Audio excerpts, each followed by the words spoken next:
It's a long-standing issue.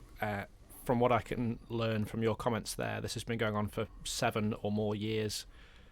Let's just cast our minds back quickly to the 19th of September 2017, when I think it was around 100 protesters gathered outside Parliament to voice their opposition to what Manx Radio called controversial charges set by Manx Gas. So initially, at least, Mr. Murphy, the problems were with this standing charge structure, which has been referenced there. That had been in place since January 2016, when Manx Gas entered into a voluntary regulatory agreement with the Office of Fair Trading to limit its profits. That's 3 years ago, and I remember this well, actually, because I'd only been working at Manx Radio for about a fortnight at that time and went down to that demonstration. Do you think that you were listened to then, Mr. Murphy? I look back now, it's a long time ago. Things have changed. I think back then it was more of an issue of an increased cost in standing charges. It was more of a case of looking at a gas bill and seeing an increase and trying to do something about it, and possibly thinking that if we could be lucky enough or strong enough to remove that new system that was put in place, that maybe then everything would be okay. But I think, and this is just me trying to use my memory here, that the OFT was the Office of Fair Trading. It was there to, in my opinion, to oversee or to try to do something about what could be perceived as unfair, or at the very least should have listened. It's my opinion, looking back, because it wasn't just about protests for me. You know, I sent several letters to the OFT. I had several phone calls to the OFT. Some of them were very angry. Most of them didn't actually get anywhere, because what they were very clear about is that it was nothing to do with them.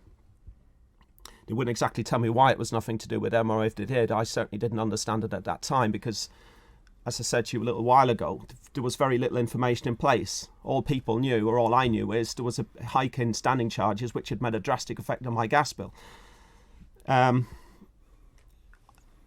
If you put me on the spot and asked me to give you an answer to that, I would say no. I don't think they actually listened. I don't really think anyone really wanted to listen. I mean, it was the first protest. There was a lot of people stood outside the door. There was a lot of people making a lot of noise. And it was about 100 people, wasn't it? It was, if I remember rightly. There's a lot of people making a lot of noise. And I remember the Manx Gas van driving down outside the government offices that day, and a big cheer went up and everyone was waving the banners. Yes, you know, it was very difficult to ignore. But what I do think is, I think probably the government probably thought, or the Manx Gas probably thought, that Barry and his bunch of people would probably go away eventually. But Barry isn't that kind of a person. I was never going to go away. I don't start something off and then sort of disappears. So I think over time they started to listen. People started to listen because people realised that this group was growing stronger and stronger and stronger.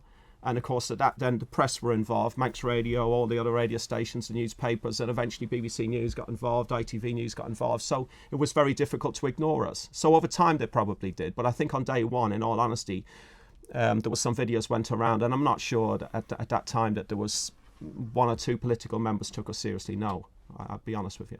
There's a couple of points in there. Mr. Thomas, you mentioned that you had involvement in the Office of Fair Trading prior to the date I'm talking about. Can you tell us about what the role of that body is in terms of this issue, if you could? Well, the Office of Fair Trading is there to protect the consumer when the consumer needs protecting.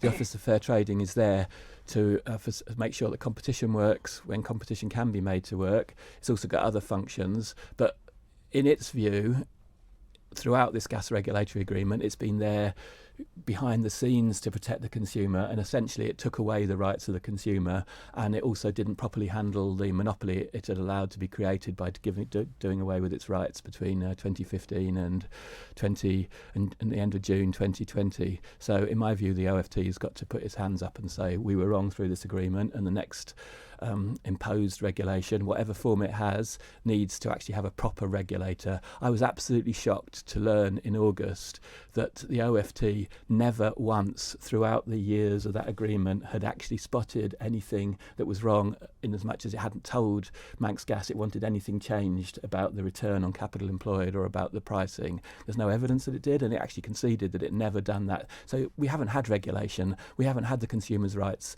protected. Basically, the agreement was really bad agreement, and it needs to be fundamentally changed, and the consumers need somebody to stand up for their rights. Big Al has been in touch and said the biggest problem is that these companies, so Manx Gas, Manx Utilities, Steam Packet, etc., they have monopoly on their services. We as consumers have no choice, so they can charge what they like. Do you feel there's any truth in that, Mr. Thomas? That's right, and that's called, just to use another label, I know you don't want to avoid it, but we need economic regulation where the market, and quite often there are markets like this in the Isle of Man, can't allow competition because there's not enough turnover in the market, basically, or there's something to do with the physical supply such that you can't have competition. We need to have regulation that works. The gas... We're in that situation with gas. We are potentially in that situation with transport, with this on island and off island. We're in that position potentially with various parts of communications, and so we do need a proper system for economic regulation.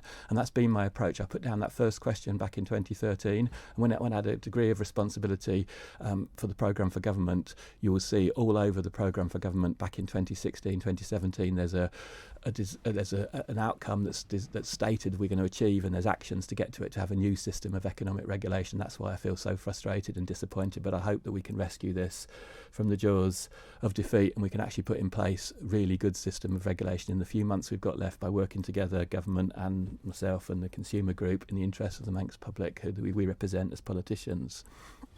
Lawrie Hooper joins us, who is a member of the Cabinet Office. Is there anything you don't agree with that you've heard so far, Mr. Hooper?